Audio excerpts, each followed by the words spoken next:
Naranasan mo na ba yung feeling na torn ka between sa pagsasabi ng totoo pero makakasakit ka versus pagsisinungaling pero alam mo naman na hindi mo masasaktan ang taong mahal mo? Sobrang hirap. Sobrang nakaka-guilty. Pero ano bang gagawin ko? Kung mabubuhay ako sa kasilungalingan, siguro susubukan ko kung alam kong ito ang way para tumahimik ang buhay naming lahat. Na minsan kong ginulo dahil lang nagmahal ako. Hello, I'm Juday. Only child ako. Nag-separate ang parents ko nung high school ako. Nagkaroon ng affair si Papa. Kaya nung nalaman ni Mama ay naghiwalay sila. At kahit na product ako ng broken family, lumaki naman ako ng maayos. Nakikita ko pa din si Papa minsan, kasama ang live-in partner niya. At meron akong 2 na kapatid sa kanya. Then kinuha ako ni Mama. Mas close din kasi kami. Midwife siya, at kahit madalas busy siya, bumabawi naman siya kapag off niya sa work. Lumalabas kami kapag weekends kung may oras siya. And then nakapagtapos ako ng college sa financial support ni Mama. At kahit pa nagsusustento si Papa, pinatabi sa akin yun ni Mama. Savings ko na daw kasi may work naman siya. Kaya niya akong pag-aralin. Hanggang sa nakagraduate ako ng college. At siguro, dahil ginusto kong maibalik lahat ng nagawa sa akin ni Mama, yung pagsa-sideline niya para mabigay niya ang needs ko, nagsikap ako hanggang sa mag-review ako at makapasa ng board. Hanggang sa maging ganap na CPA na ako. At masaya naman ang work ko. Maganda naman, though nakakapagod kapag may out of town na audit. Then, last 2015, may iba akong napansin sa mama ko. Hindi naman siya sobrang palaayos that time. Pero, bigla na lang siyang nag-aayos. Nagsha-shopping ng mga bagong damit. Noong weekend na umalis kami, dinerecho ko na siya nun. Patukso ko siyang tinanong. Bakit blooming siya?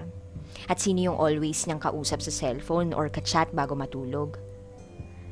Tapos sinabi ko sa kanya na hindi ako selfish na anak.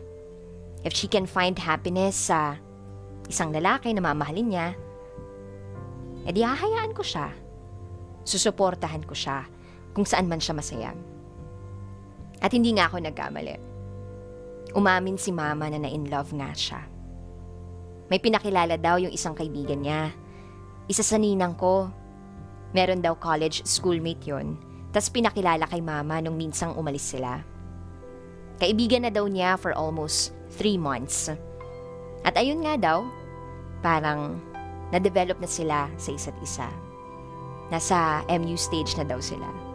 So tawa ako ng tawa. Sabi ko, bakit hindi niya sinabi sa akin? Ang sabi niya, iniisip daw niya kung papayag ako. Kasi ako nga daw hindi pa nagbo-boyfriend at focus sa work. Tapos, inunahan niya pa ako. Pero ang sabi ko sa kanya, it's time na maging masaya na siya. At isa pa, malaki na ako. Independent na. Kaya ang sabi ko na lang, siguraduhin niyang seryoso ang lalaking to sa kanya. Sabi naman niya na ramdam niyang mahal siya nito at gusto nga daw na makilala ako. Kasi panay niya ang kwento niya. So, simula nung date namin na yun ni Mama, mas naging open siya sa relationship niya kay Oliver. Nang dumating ang June, birthday ko, pinakilala niya si Oliver. Madalas ko na din naman siyang nakakausap kapag tumatawag siya kay Mama. Nakita ko din ang picture niya, pero naisip kong baka photogenic lang, kasi medyo may itsura. So nalaman ko tuloy na 6 years ang gap nila ni Mama. Pero yung isip ko na peperahan lang si Mama, Nawala nung nalaman ko yung background niya. Isa siyang science teacher sa isang public school sa Pasay. Maganda naman ang buhay niya. May sarili ng bahay. At take note, may bahay sa Tagaytay. 3 magkakapatid, panganay siya. At okay naman si Mama sa family ni Oliver. Actually, na-meet na pala ni Mama ang tatay ni Oliver. Dahil yun na lang kasi yung magulang nito na nabubuhay pa. Si Mama naman, maganda. Kahit 51 na siya, hindi naman halatang nasa 51 siya. Mukhang 40s lang. Kaya naman, hindi naman sila ganun nagkakalayo sa itsura ni Oliver. Hindi ko natatawag na tito si Oliver kasi noong umpisa, syempre, gusto kong malaman yung intention niya kay Mama.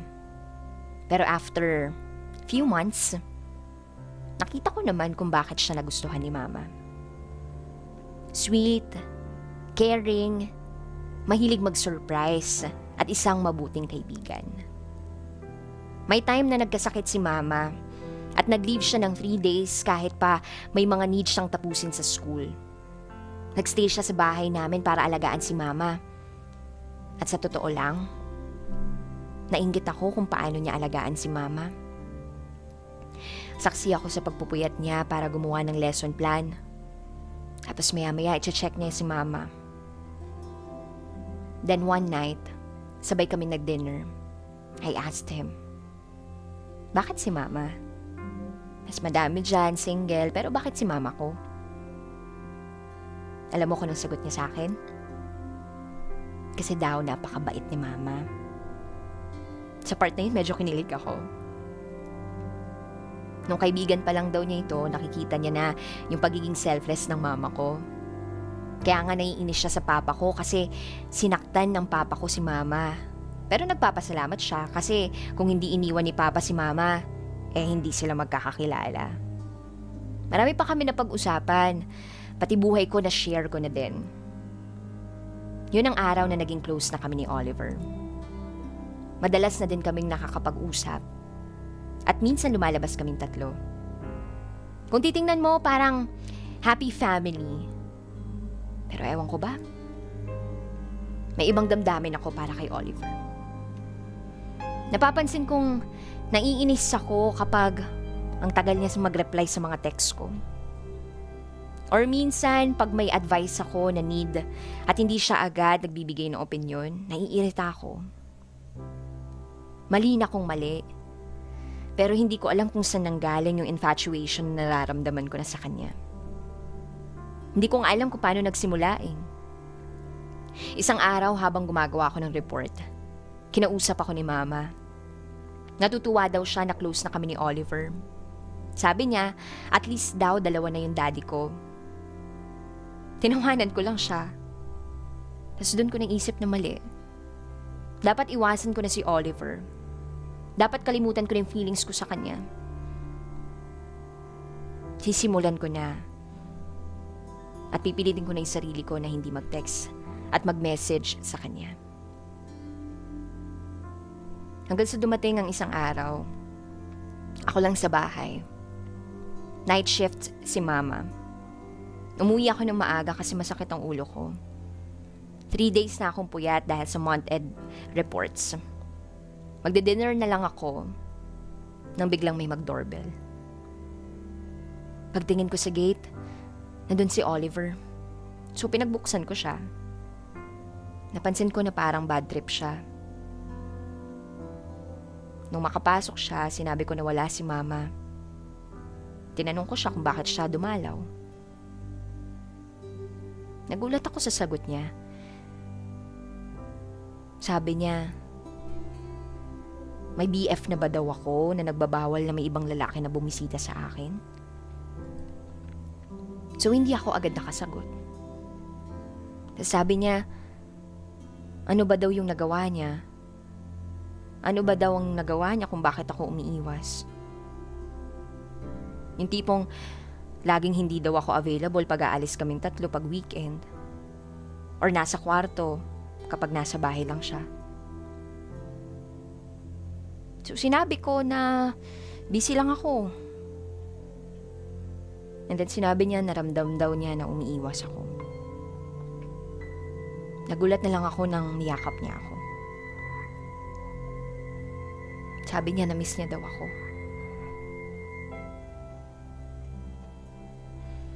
Ngumiti ako. Nilalabanan ko yung damdamin ko. Pero hindi ko pala kaya. Inaaya ko siyang sabayan akong mag-dinner. Naging maayos na kami. Nagkwentuhan until gumabi na. At kinailangan niya nang umuwi. Quezon City kami nakatira. Pasay pa siya uuwi. Kaya sabi ko umuwi na siya. Nang palabas na kami ng gate, yumakap ako sa kanya. At niyakap niya rin ako pabalik. Pagkatapos, hahalikan ko lang sana siya sa pisngi nang bigla siyang lumingon. Kaya nahalikan ko yung lips niya. Nagulat kami parehas. Nagtinginan. At ewan ko kung anong pumasok sa akin at nasabi kong, I'm not sorry. Ang sweet pala ng mga labi mo. Napailing na lang siya at ako naman si Malandi, kumaway pa. Pagpasok ko sa bahay, ayun.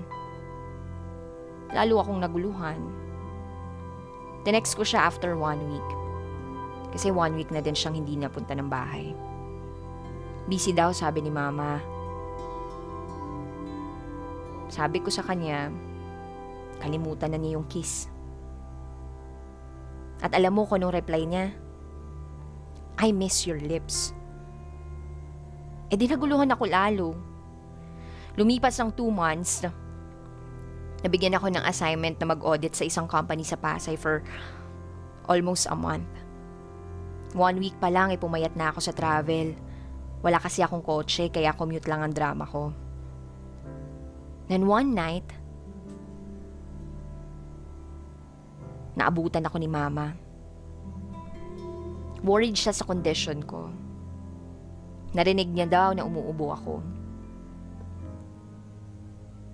Kumakain ako nang sinabi niya na nagsuggest daw si Oliver na doon muna daw ako magstay sa bahay niya habang nasa Pasay ako. Kasi Pasay nga ang location ng work ko. 3 naman daw ang room ng bahay ni Oliver. Minsan daw, dadalaw-dalaw na lang si Mama doon. Ayaw ko naman sani. Pero mapilit si Mama. At si Oliver daw, concern lang din daw sa akin. So total naman, magiging isang pamilya na rin kami. So gumaw na lang din ako. Nung dumating ang weekend, sinundo kami ni Oliver. Sinamahan ako ni Mama sa bahay ni Oliver. 3rd time ko makapunta ron. Mas malapit nga. At tinuring ko na parang tatay ko na si Oliver. Yun yung pilit na ipinapasok ko sa isip ko. Kaya wala naman sigurong masama kung magsama kami sa bahay niya. Temporary lang naman. Naging maayos naman yung relationship namin. Alam mo yung parang nakalimutan namin yung kiss. Bilang pambawi ko sa pagpapatuloy sa akin ni Oliver, madalas mas maaga akong gumigising para mag-prepare ng breakfast naming dalawa. Then one day, sinabi ni Oliver na wag naman akong laging gumigising ng maaga para lang mag-prepare ng pagkain. Kasi kailangan ko rin naman ng tulog dahil sa nature ng work ko. Sinabi niya na siya na lang daw ang magre-ready ng breakfast namin. So, dahil naman sa hiya ko, nag-deal na lang kami na Monday, Wednesday, Friday siya at Tuesday, Thursday ako. Nang sumunod na week, nagstay doon si Mama. Ewan ko, bakit parang may selos ako tuwing nakikita ko si Oliver kasama si Mama. Naiinis ako. Minsan na bad trip na ako sa sumunod na araw. 3 days lang si Mama sa bahay ni Oliver. Matatapos na rin ang audit namin dun sa company na hinahandle ko. So nag-celebrate kaming office meets ko. Medyo uminom kami. Medyo tipsy nung umuwi ako. Napansin kong medyo inis si Oliver nang binuksan niya ako ng pinto at nakita ako. Mga 10 p.m. lang naman yun. May susi naman ako. Hindi ko alam na siya yung magbubukas. Hindi ko na pinansin si Oliver. Tumuloy na ako dun sa room. Hindi ako makatulog kaya nagla-laptop lang ako. Sakto naman, at least mawala-malaman lang yung naiisip ko. Ay. Tapos biglang hindi ako makakonect dun sa wifi. So, tinanong ko si Oliver, pinuntahan ko siya sa room niya. Bukas naman ang pinto at bukas pa yung TV niya. Napalanok ako nung makita ko siyang nakahiga sa kama. Topless at boxer short lang. Kahit wala naman akong boyfriend, alam ko naman ang katawan ng isang lalaki. At alam kong wala siyang underwear. So lumapit ako. Napansin kong tulog na siya. Nababaliw yata ako nung time na yun. Nilapit ko yung mukha ko sa kanya. Ang bango niya. Kahit may espiritu ako ng alak, alam ko, hinalikan ko siya. Pagkatapos ng ilang minuto, narinig ko, umungol na siya. Nagulat na lang ako nang may maramdaman akong yumakap sa bewang ko at nakita ko nang gising na siya. Hanggang yun, may nangyari sa amin nung gabing yun. Hindi ko na matandaan kung ilang beses pero napaka-special nun. So ayun, ayaw daw niya na masaktan ako ng sobra. Kaya, hindi niya ako minadali. Natulog kami ng magkayakap. Nung umaga, hindi na ako nakapasok kahit pa mag-OT ako ng Saturday. Pagkatapos nun, wala nang usap-usap. Sabay kaming kumain. May nangyari na naman ulit sa amin. Nung gabi na, magkayakap kami sa kama na naglakas loob akong tanungin siya. Paano na si Mama?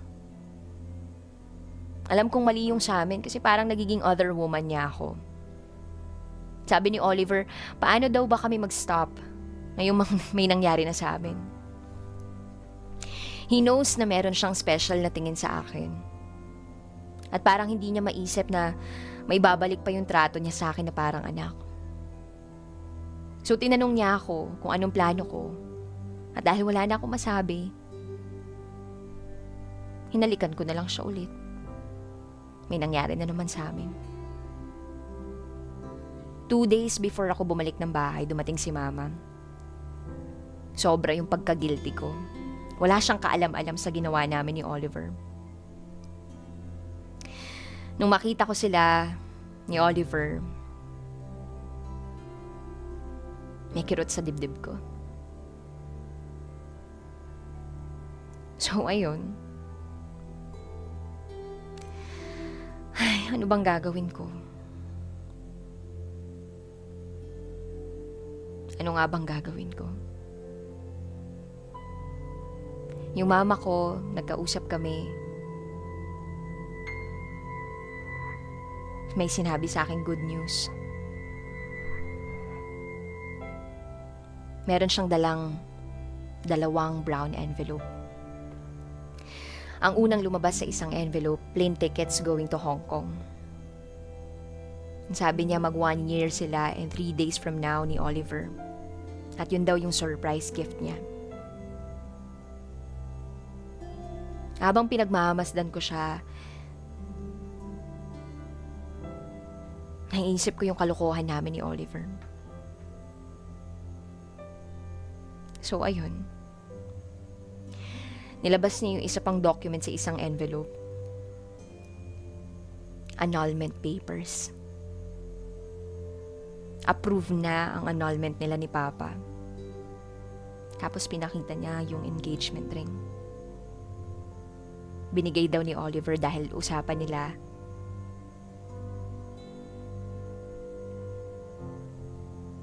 So, yun.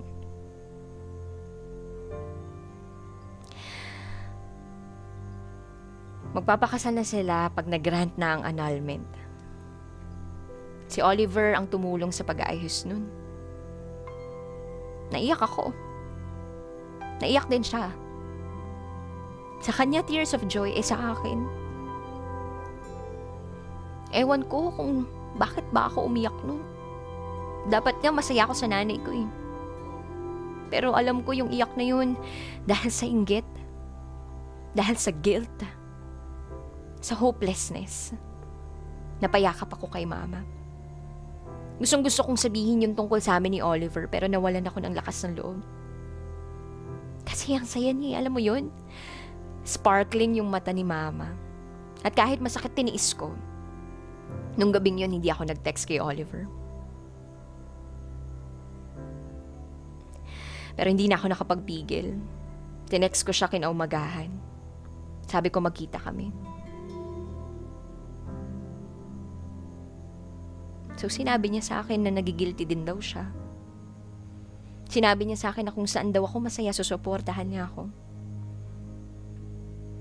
Minsan daw ay naisip niyang hiwalayan na si mama para legal na daw yung sa amin. Pero sabi ko sa kanya, wag. Kasi mahal siya ni mama ko. At sobra yung masasaktan kapag nalaman niyang may nangyari sa amin. Namalayan ko na lang na umiiyak ako, niyakap ako ni Oliver. At sa huling sandali, hinayaan kong i-comfort niya ako.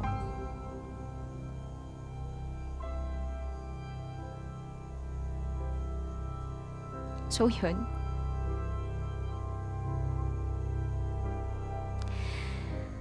Nag-hotel ako, mag-isa lang. Naisip ko bakit ang nag-fair ng buhay. Never pa ako nagka-boyfriend, tas si Oliver, siya lahat ng nakauna sa akin. Pero para na siya kay mama. At magiging second daddy ko pa siya. Next month, nagbabalak na si mama na ayusin ang lahat para makasal na sila ni Oliver. Ang hirap ng sitwasyon ko. Kunwari masaya at excited ako, pero sa totoo, naiinggit ako kay mama. I wish na sana kami na lang ni Oliver. Pero kailangan ko na siyang kalimutan. Pero ang problema ko, paano nga ba? Nang minsan magkatabi kami sa mesa, naramdaman ko ang kamay ni Oliver. Hinawakan niya ang legs ko. Sobrang guilty ako nun. Kasi mali yung relasyon namin, yet hindi kami makapagpigil minsan. Tulungan niyo naman ako. Ano bang tamang gawin? Ano ba yung dapat? Tama ba yung itago ko, yung sa aming dalawa, para hindi masaktan si mama? Paano na kami ni Oliver? Kaya ko kayang maikasal sila, tapos maitrato ko si Oliver na tatay ko? Ang hirap.